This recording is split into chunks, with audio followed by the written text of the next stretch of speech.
அஜித்குமார் மரணத்திற்கு நீதி வேண்டும் என்ற பேட்ஜ் அணிந்து வந்து அதிமுக கவுன்சிலர்கள் ஆர்ப்பாட்டத்தில் ஈடுபட்டு வருகின்ற தொடர்பான கூடுதல் விவரங்களோடு இணைக்கிறார் நமது செய்தியாளர்.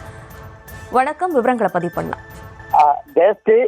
நாகப்பட்டினம் நகராட்சியின் நகர்மன்ற மாதாந்திர கூட்டம் இன்று நடைபெற்று வருகிறது. இந்த கூட்டத்திற்கு வருகை இருந்த அதிமுக கவுன்சிலர்கள் திருப்புவனம் கோவில் காவலாளி அஜித்குமார் போலீசார் விசாரணையில் கொலை செய்யப்பட்டதற்கு நீதி கேட்டு ஜஸ்டிஸ் பார் அஜித்குமார் என வாசகம் பொறித்து அஜித்குமார் படம் போட்டு பேட்ஜ் அணிந்து வந்தனர். தொடர்ந்து நகர்மன்ற கூட்டத்தில் அஜித்குமார் கொலைக்கு கண்டனம் தெரிவித்த அதிமுக கவுன்சிலர்களுக்கு திமுக கவுன்சிலர்கள் கடுமையாக எதிர்ப்பு தெரிவித்து வாக்குவாதத்தில் ஈடுபட்டு வருகின்றனர்.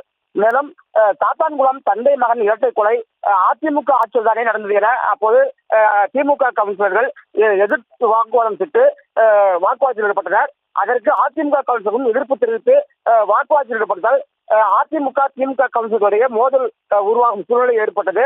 தொடர்ந்து நகர்மன்ற தலைவர் மாரிமுத்து அவர்களை சமாதானப்படுத்தி அமர வைத்து தற்போது கூட்டம் நடைபெற்று வருகிறது.